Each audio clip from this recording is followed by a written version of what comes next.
Shalom, jemaat yang dikasih Tuhan, apa kabar? Saya percaya kabar kita masing-masing sukacita penuh karena Tuhan selalu menolong saudara dan saya. Apapun masalah Anda dan keadaan Anda, tetap Tuhan selalu turun campur tangan. Mari kita sama-sama beribadah bersyukur buat Tuhan kita pada saat ini. Angkat penyembahan di hadapan Tuhan. Hallelujah.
naikkan pujian kami untuk menyenangkan Tuhan.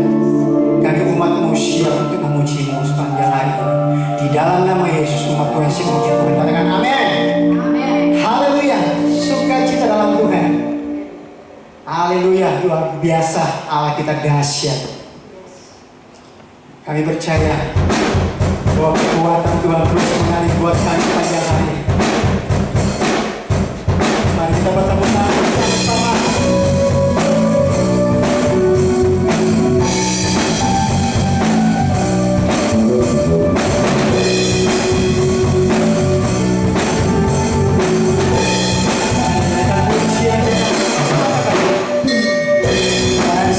Engkau bersama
dikasihi Tuhan, sangat menikmati kasih dan kebaikan Tuhan kita pada saat ini. Persiapkan hati kita mendengarkan kebenaran firman Tuhan. Dengan kekuatan Tuhan turun untuk saudara dan saya. Amin Tuhan.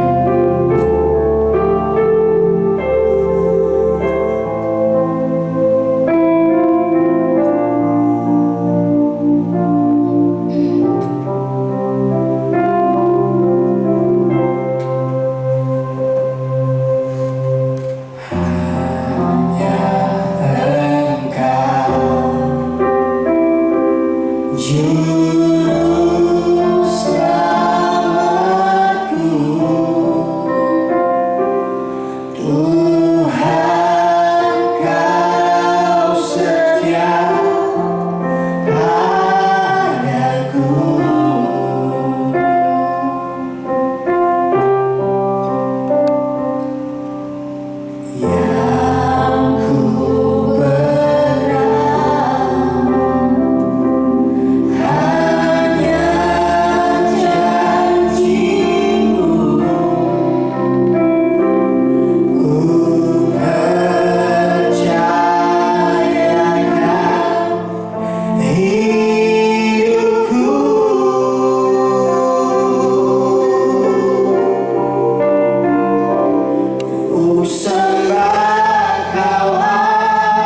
dan kesempatan Tuhan beri untuk kami kembali belajar pada firman-Mu, memuji menyembah Tuhan.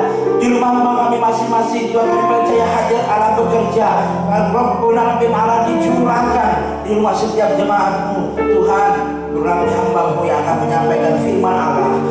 Pimpin perkataan lidah hamba-Mu Tuhan. Kemuliaan hanya bagi Tuhan saja, hormat hanya bagi Tuhan saja. Kami serahkan firman Tuhan pada hari ini ke dalam tangan-Mu. Haleluya, amin. Terima kasih buat si leader, para singer dan pemain musik luar biasa. Kita merasakan hadirat Tuhan. Saudara, shalom, shalom, shalom. Percaya, saudara, pujian penyembah dinaikkan. Saudara pun turut merasakan. Lama tidak berjumpa, tapi saudara, lewat tayangan ini, saya percaya firman Tuhan ini akan jadi berkat bagi semua. Langsung saja kepada firman Tuhan. Tema firman Tuhan hari ini yang saya mau sampaikan adalah bersikap benar di masa sukar.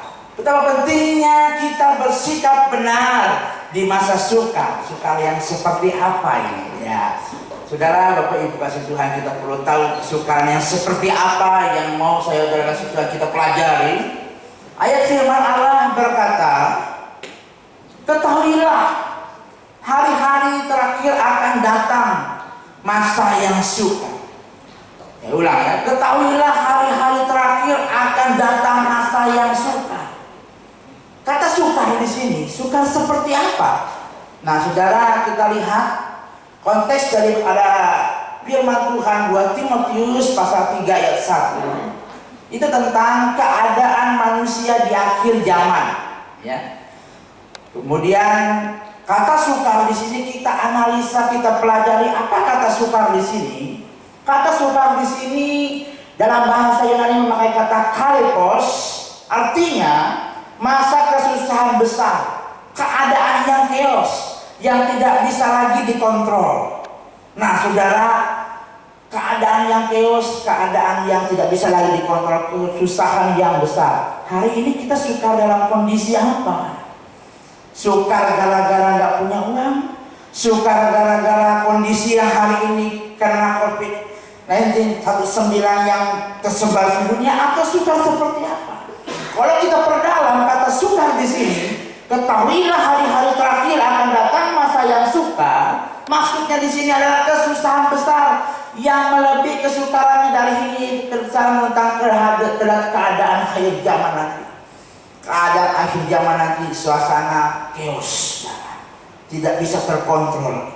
Nah, kalau hari ini sukar, mungkin keadaan akhir zaman nanti lebih sukar lagi. Tapi saudara kasih Tuhan, kita percaya dia punya Tuhan yang besar. Namun Nabi bilang, kalau saudara di tahun 2020 Nabi berkata, pemulihan akan terjadi, gereja akan dilawat Tuhan, jiwa-jiwa akan dituai. Nyatanya sukar. Nyatanya kondisi hari ini bisnis susah. Nyatanya gereja beribadah pun terganggu dengan kondisi hari ini. Sukar. Tapi saudara kasih Tuhan, orang-orang berbuat, gereja akan diberkati, bisnismu akan diberkati, tahun 2020 akan terjadi. Nyatanya sukar. Alkitab ajar apa tentang hari ini? Nah, saudara, sukar hari ini mungkin belum tidak sebanding dengan sukarnya keadaan hari-hari terakhir di akhir zaman. Tapi saudara kasih Tuhan, kalau kita kembali kepada kebenaran firman Allah, kalau kita kembali kepada kebenaran Alkitab, justru di masa sukar pahlawan itu muncul. Justru di masa sukar muncul Musa. Saat itu Israel sedang dibawa Tuhan untuk keluar dari Mesir. Tapi Tuhan mengeraskan hati Firaun, muncul Musa. Di masa sukar, Israel diperhadapkan dengan, saudara kasih Tuhan, Goliat yang besar. Di masa sukar, muncul Daud, pahlawan yang luar biasa. Bait Allah yang dibangun oleh Salomo runtuh. Muncul siapa saudara yang membangun bait Allah yang kedua? Nehemia. 52 hari dia membangun bait Allah. Jadi Alkitab sudah menceritakan masalah kesukaran dan sudah menceritakan kemenangan tentang kesukaran itu. Nah, hari ini saudara, dengan tema bersikap benar di masa sukar, saya mau mengajak kita semua lewat masa sukar. Tuhan mengajarkan kita tentang kebaikan-kebaikan yang Allah rencanakan dalam hidup kita. Nah, bagaimana saudara kasih Tuhan? Saudara, saya mau lihat, kita mau belajar tentang dua sikap yang buruk di masa yang sukar. Dua sikap yang buruk di masa yang sukar. Sebelumnya saya mau cerita, saya mau sampaikan, orang yang di masa sukar cepat emosi. Orang yang di masa sukar cepat tersinggung. Orang yang ada di masa sukar sensitif. Orang yang di masa sukar suka marah-marah. Di rumah dimarahin, di kerjaan dimarahin. Jangan sampai Tuhan juga dimarahin. Makanya yang pertama, sikap buruk yang kita harus hindari adalah kita tidak mau marah-marah. Tidak mau marah sama Tuhan. Karena sikap buruk ini sangat berbahaya. Yang pertama, dua sikap buruk yang kita harus hindari. Yang pertama, marah terhadap Tuhan, padahal Tuhan punya rencana di balik kesukaran. Jadi marah pada Tuhan, padahal Tuhan punya rencana yang baik di balik kesukaran. Sekali lagi saya ingatkan saudara, bahwa di masa yang sukar, susah kontrol, keuangan sukar, mudah tersinggung, mudah marah, sensitif, ya saudara kasih Tuhan, mudah mengeluarkan kata-kata negatif. Sekali lagi saudara, di rumah orang dimarahin, di luar Tuhan juga mungkin dimarahin. Karena apa? Orang masa sukar belum tentu hatinya bisa tenang. Nah, bagaimana kita menghadapi masa sukar hari ini? Keadaan hari-hari ini yang sukar, kita harus menjaga agar kita tidak punya sikap yang buruk. Yang paling buruk buat saya adalah marah terhadap Tuhan. Marah terhadap Tuhan. Padahal Tuhan mau kita hidup dalam rencananya. Ada rencana Tuhan pasti di balik kesukaran. Waktu itu Tuhan bertemu dengan Musa di Gunung Horeb. Keluaran pasal 3 ayat 5 sampai 10. Di situ diceritakan Musa Tuhan pilih untuk mengeluarkan orang Israel dari perbudakan di Mesir. Sehingga cerita Musa melihat sinar yang luar biasa, dia naik ke Gunung Horeb, gunung Allah. Lalu Tuhan bilang, tanggalkan kasutmu, karena tempat itu adalah tempat yang kudus. Lalu Tuhan bicara, ini bukan manusia yang bicara, saudara. Ini Tuhan yang bicara. Hai Musa, pergilah kepada Firaun, bawalah orang Israel untuk keluar dari Mesir. Musa lakukan itu. Saudara, ketemu sama Firaun. Akhirnya Tuhan malah mengeraskan hati Firaun. Tuhan mengeraskan hati Firaun. Pikirnya, kalau bisa secepat itu izinkan Firaun orang Israel keluar dari Mesir. Tapi tidak. Tuhan mengeraskan hati Firaun. Apa yang terjadi? Keluaran 10 ayat 20 berkata, Tuhan mengeraskan hati Firaun, tetapi saudara kasih Tuhan dikatakan sehingga dia tidak mau membiarkan mereka pergi. Coba kalau misalnya tidak dikeraskan hati Firaun oleh Tuhan, mungkin juga orang Israel nggak pergi-pergi, tapi Tuhan punya rencana. Lalu saudara dikatakan, Keluaran 14 ayat 4 berkata, aku mengeraskan hati Firaun sehingga ia mengejar mereka. Lalu dikatakan, dan terhadap Firaun dan seluruh pasukannya, aku akan menyatakan kemuliaanku. Janji firman Tuhan lagi, ayat selanjutnya berkata, Keluaran 14 ayat 14, Tuhan akan berperang untuk kamu, dan kamu akan diam saja. Tapi ayat 28 berkata, ketika Musa mengangkatkan tongkat, laut terbelah menjadi dua. Air itu saudara berbalik, mengubur mereka semua, menyerang mereka, menenggelamkan roda-roda dan kereta-kereta Firaun. Dan orang Israel berjalan di tanah yang kering. Firman Tuhan berkata apa? Tuhan akan berperang untuk kamu, dan kamu akan diam saja. Coba kalau Musa marah sama Tuhan. Nggak ada cerita sekolah minggu tentang laut Tebrau terbelah menjadi dua. Coba kalau Musa marah sama Tuhan, saudara, nggak ada cerita hari ini dalam Alkitab laut Tebrau itu terbelah menjadi dua. Tapi Musa respon benar. Musa tidak marah sama Tuhan. Yang marah siapa, saudara? Yang marah orang Israel. Orang Israel marah sama Tuhan. Lebih baik kami kembali sedikit perbudakan. Tapi saudara, pemimpin Musa, dia bersikap menguasai dirinya untuk tidak marah sama Tuhan. Nah saudara, saya yakin keyakinan Musa dengan firman Allah ini menolong dia untuk dia memimpin orang Israel. Saudara, percayalah, di balik kesukaran Allah sedang mengukir rencananya yang indah untuk kita menikmati, saudara kasih Tuhan, keadaan di masa depan yang indah gemilang. Amin, saudara. Jadi saudara kasih Tuhan, orang berpikir kenapa Tuhan harus mengeraskan hati Firaun? Kenapa hati Firaun harus dikeraskan? Jangan-jangan saudara kasih Tuhan justru dengan kerasnya hati Firaun Musa tidak bisa mengendalikan dirinya. Ternyata di balik Tuhan mengeraskan hati Firaun, firman Allah berkata, Keluaran 7 ayat 3, tetapi aku akan mengeraskan hati Firaun dan akan memperbanyak tanda-tanda mujizat. Hari ini saudara, marilah kita belajar dalam segala kesukaran ada maksud dan rencana Tuhan yang baik di dalam kehidupan kita. Saudara, ada kalanya saudara kasih Tuhan di dalam kesukaran itu kita merasa kok tidak ada jalan, kita merasa kok terputus rencana Tuhan, kita mulai marah sama Tuhan, kita mulai kecewa sama Tuhan. Dan ini adalah pekerjaan iblis. Iblis mau buat kita marah sama Tuhan supaya blessing itu terputus dalam hidup kita, supaya rancangan yang indah itu terputus dalam hidup kita. Bagaimana saudara hari ini? Marilah kita belajar untuk kita memahami, bersikap baik menghadapi masa sukar, apalagi keadaan-keadaan sekarang ini. Saya percaya Indonesia COVID-19 lewat keadaan sekarang ini akan bermunculan para dokter-dokter yang luar biasa, dokter-dokter yang hebat untuk mengatasi masalah ini. Karena saya percaya di balik masalah ini Tuhan punya rencana atas Indonesia, atas bangsa kita. Saudara kasih Tuhan, selanjutnya kesukaran hidup bukan membuat kita mundur kepada Tuhan, tapi membuat kita hari-hari ini semakin bergantung kepada Allah.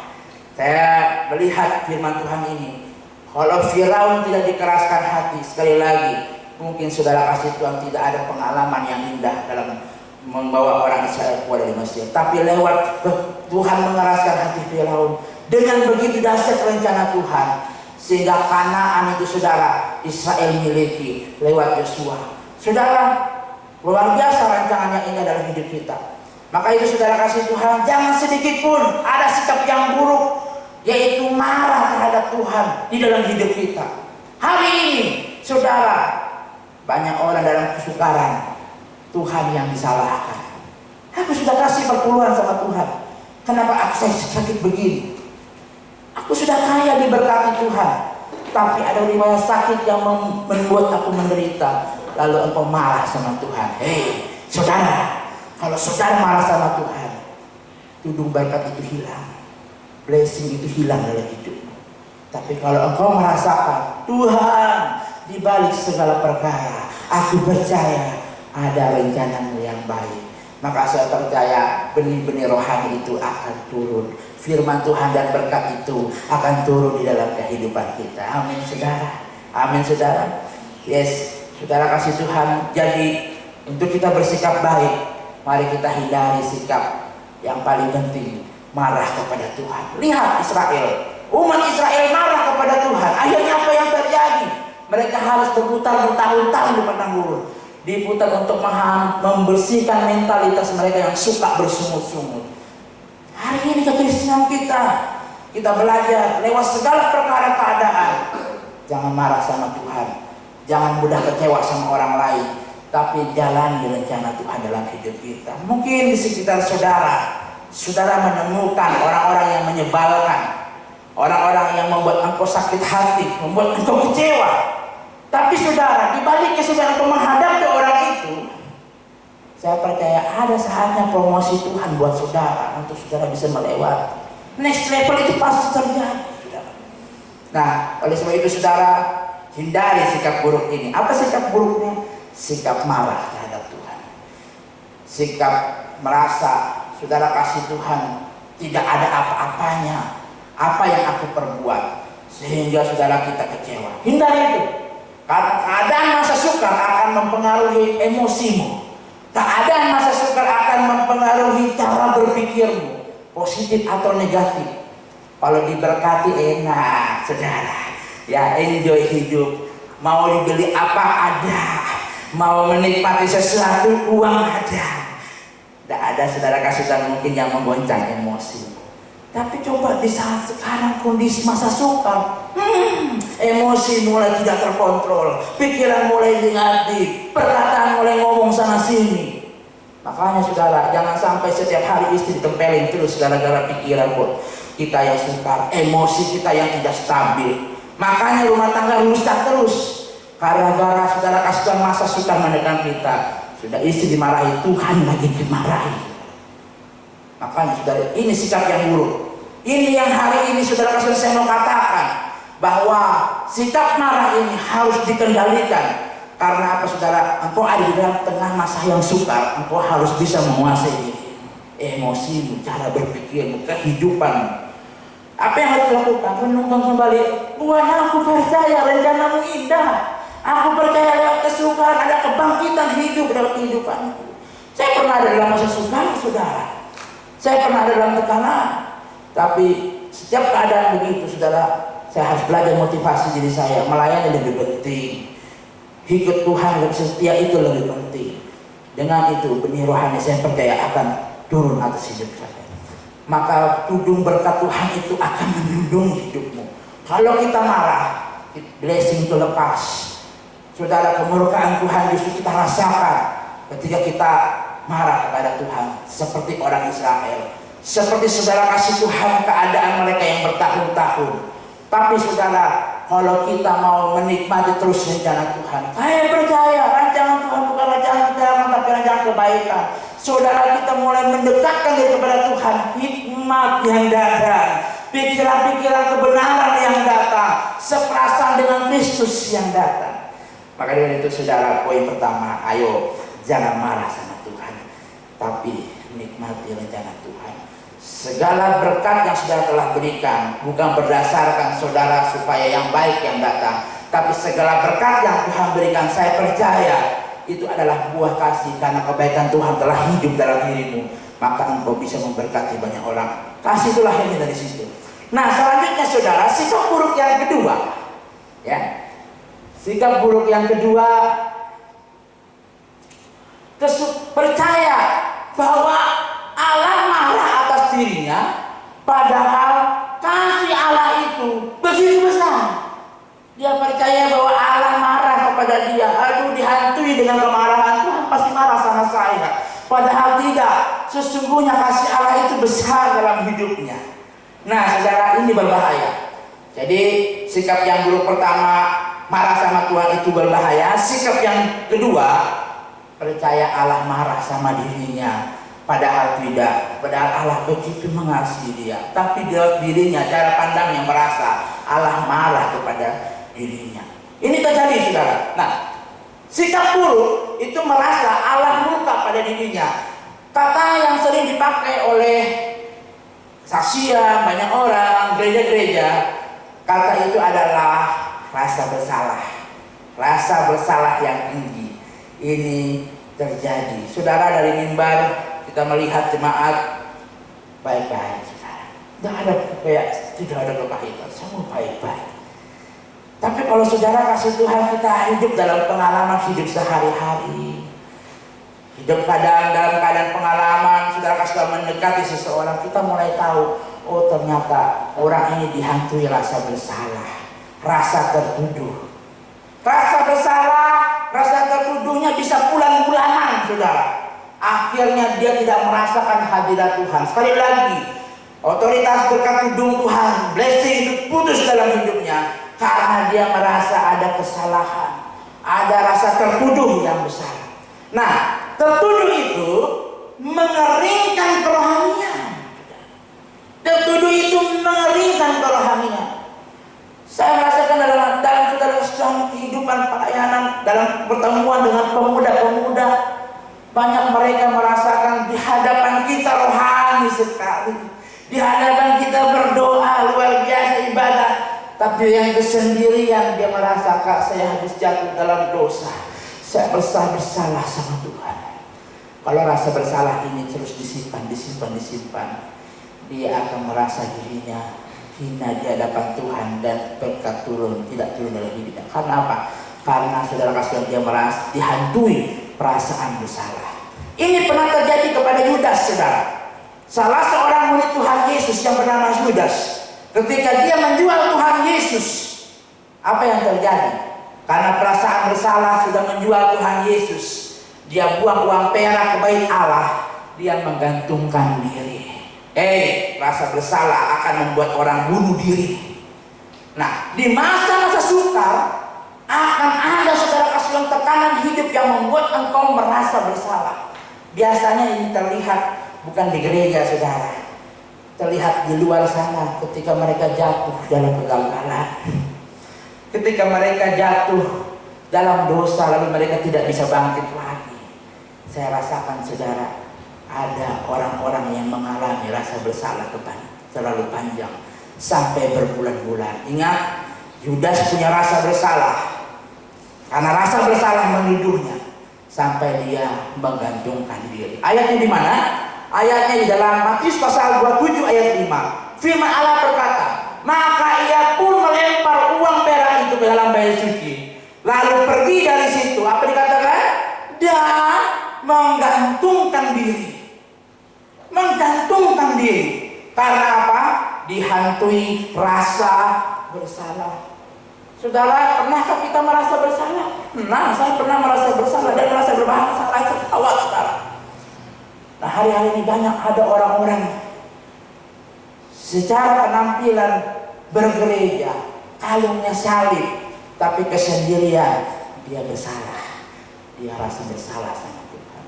Saya nggak mau datang sama Tuhan sebenarnya, tapi karena orang temanku orang Kristen, makanya saya datang sama Tuhan. Karena dalam kesendirian dia rasa bersalah. Saya bilang, hai saudara, engkau yang masih hidup dalam rasa bersalah, bangkitlah engkau, lepaskan hidupmu dari rasa bersalah, bahwa Allah sungguh mengasihimu.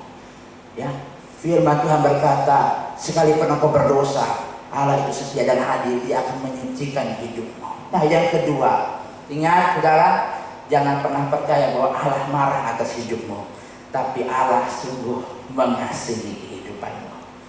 Saya pernah melayani seorang pemuda ada di kantor kejaksaan.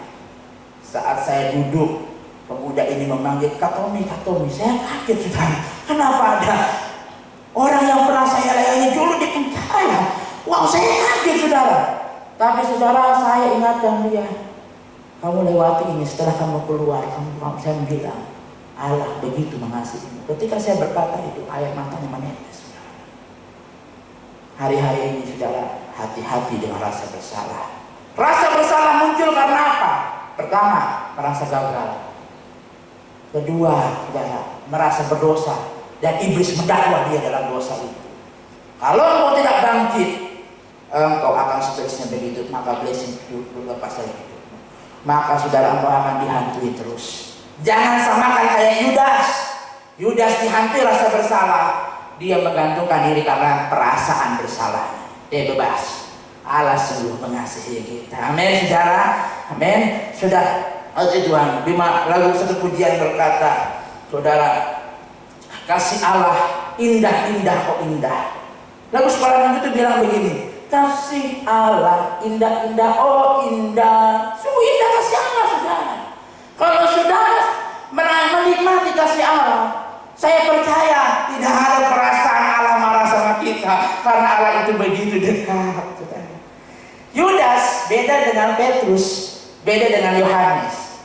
Yudas mengkhianati Tuhan Yesus, Petrus menyangkal Tuhan Yesus. Waktu itu, saudara, Tuhan sudah berkata kepada Petrus, engkau akan menyangkal 3 kali. Padahal Tuhan bilang, Masuk penjara pun aku siap bersama dengan engkau. Tapi saat Yesus tertangkap, apa yang terjadi? Yudas menyangkal Yesus 3 kali. Apa yang terjadi, saudara? Petrus menyangkal Yesus 3 kali. Yudas mengkhianati Tuhan Yesus. Tapi beda dengan Yohanes. Apa yang dilakukan Yohanes? Saudara, firman Allah menulis, Yohanes murid yang dikasihi. Saat Tuhan Yesus disalib, Tuhan Yesus mati, Yohanes ada di situ. Yohanes sendiri, karena dia murid yang dikasihi Tuhan. Maka ayat firman Allah berkata, muridku ini akan menceritakan tentang kehidupanku. Dialah saksiku, yaitu Yohanes, murid yang dikasihi Tuhan. Yudas mengkhianati Yesus, Petrus menyangkal Yesus, tapi Yohanes setia ada di salib Yesus saat Yesus mati di kayu salib. Hari ini, saudara, untuk menghilangkan rasa percaya Allah marah atas dirimu, banyak-banyaklah menikmati kasih Tuhan. Nah, kasih dunia itu kita berusaha untuk mempersembahkan persepuluhan, mempersembahkan, saudara, kasih Tuhan kuasa kita, kasih dunia untuk pada Allah, itu mempersembahkan, saudara, kasih Tuhan Taurat kita kepada Allah, berharap supaya Allah mengasihi kita. Tapi beda dengan Alkitab, firman Allah yang mengajarkan Allah begitu mengasihi kita.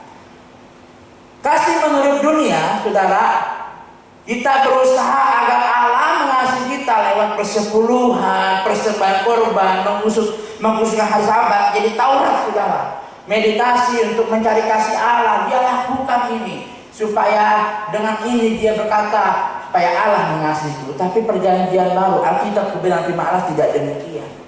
Alkitab kebenaran Allah mengatakan bahwa Allah mengasihi kita lebih dulu, supaya ketika kita kena kasih Allah itu, kita melakukan kasih karena kita mengalami sebuah pemulihan. Jadi beda. Kalau prinsip Taurat, kalau prinsip dunia berusaha untuk mengejar kasih Allah dengan segala persembahan, dengan segala amal. Tapi kalau firman Allah, perjanjian baru, Allah datang kepada kita dalam kasih-Nya. Ketika kita menemukan kasih Allah itu, lalu kita bisa melakukan kasih karena kita sudah dipulihkan. Ayatnya di mana, saudara? Firman Tuhan 1 Yohanes 4 ayat 10, firman Allah berkata, inilah kasih itu. Dikatakan, bukan kita yang telah mengasihi Allah, tetapi Allah yang telah mengasihi kita dan yang telah mengutus anaknya sebagai pendamaian bagi dosa-dosa kita. Jadi, saudara, kasih Tuhan, kasih itu adalah bukan kita yang telah mengasihi, tapi Allah yang lebih dulu mengutus anaknya menjadi pendamaian. Allah yang lebih dulu menyatakan kasih. Maka dikatakan 1 Yohanes 4 ayat 19 berkata, kita mengasihi karena Allah lebih dulu mengasihi kita. 2. Jangan percaya Allah marah atas hidupmu, tapi percayalah Allah sungguh mengasihimu.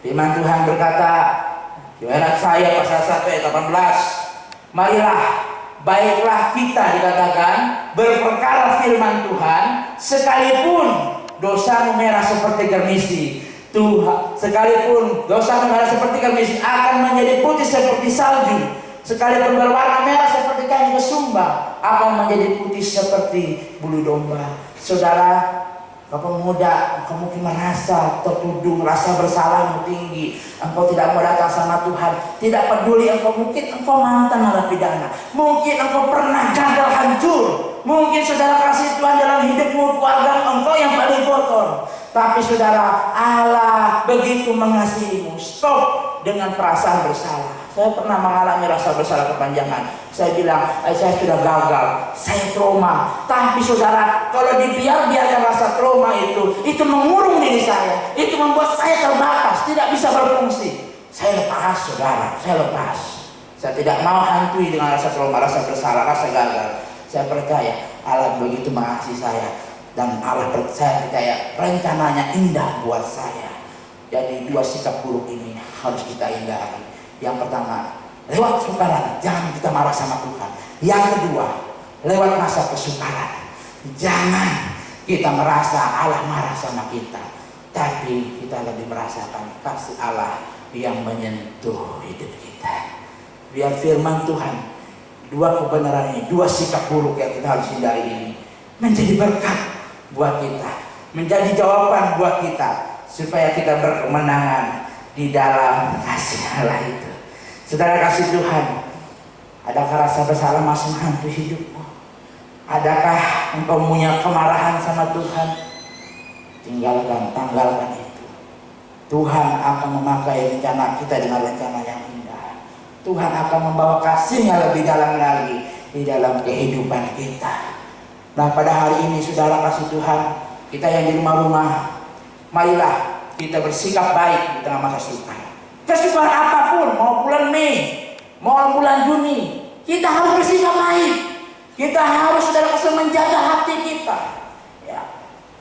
Banyak orang saudara kasih Tuhan di luar mungkin marah dengan keadaan ini. Dia mungkin orang ateis berkata, mana Tuhanmu? Tapi saudara kasih Tuhan kembali kepada firman Allah. Hei, pahlawan-pahlawan kebenaran justru bangkit ketika ada kesukaran. Ya. Pahlawan kebenaran seperti Musa, seperti Daud, seperti Nehemia justru bangkit ketika ada dalam kesukaran. Hari ini saudara kasih Tuhan, mungkin nubuatan para nabi berkata 2020 tahun berkata lawatan, kita aminkan saja. Tapi yang penting adalah hati kita sudah siap untuk bersikap baik di tengah masa yang sukar. Puji Tuhan saudara, biar firman Tuhan jadi berkat buat kita. Dan saya percaya saudara lewat kebenaran ini hatimu merasa sesuatu, ada pengandalian ini, ada kasih Tuhan yang mengalir, ada rencana Tuhan yang kau rasakan, sehingga tidak ada lagi rasa marah itu, tidak ada lagi rasa Allah marah sama kita, tidak ada, tapi yang ada kasih Allah nikmat dalam hidupmu. Kami undang para pujian dan singer, Tuhan para pujian singer pemain musik, saudara kasih Tuhan, mari kita berdoa. Oh haleluya, Rabbaya syukur, Rabbaya syukur. Tangan Tuhan merendam melawan semua seluruh jemaat. Tangan Tuhan merendam melawan seluruh orang-orang yang mendengar tayangan ini. Saya percaya kasih Allah itu besar tahu dalam kehidupanmu. Terima kasih Tuhan. Terima kasih buat rencana-Mu yang indah. Terima kasih buat kasih Allah yang besar.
Tuhan berkati.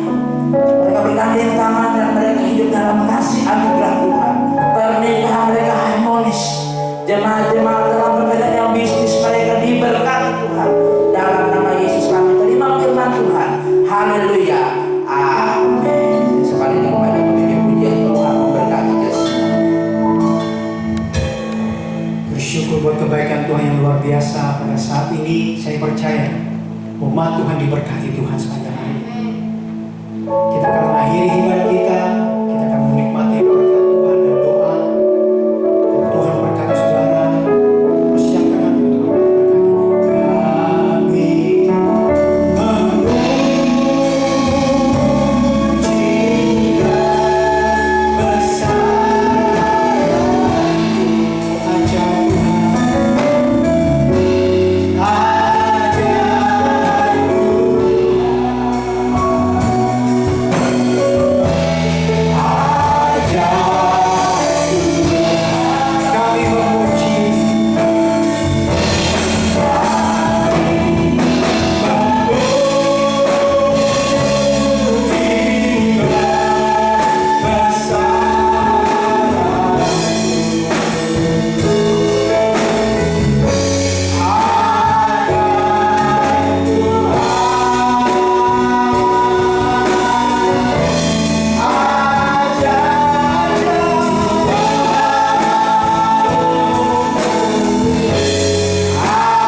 Kami berdoa buat para dokter-dokter yang di garis depan untuk menangani kasus COVID-19 ini Tuhan. Tuhan berkati mereka. Tuhan tutup bungkus Tuhan berikan mereka kesehatan atas tubuh mereka Tuhan.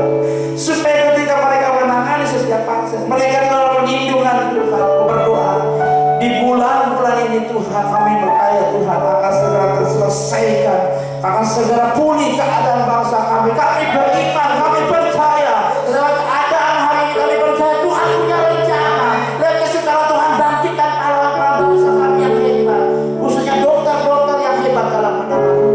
Berkati Presiden, berkati Wakil Presiden, TNI Polri kami berdoa Tuhan memakai memberkati setiap mereka Tuhan, agar mereka terus tetap dalam hikmat dan penyertaan dan pemakaian Tuhan.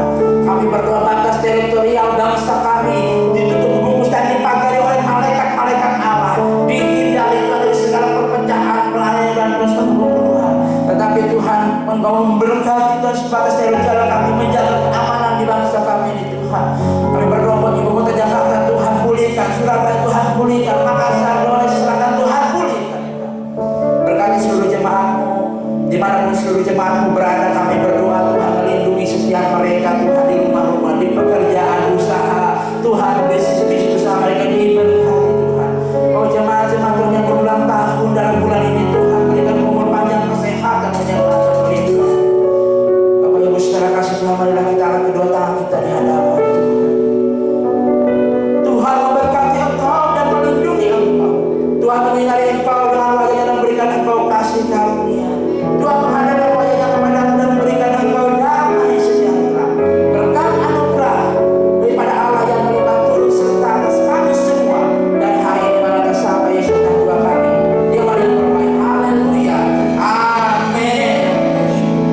Pada selesai Tuhan.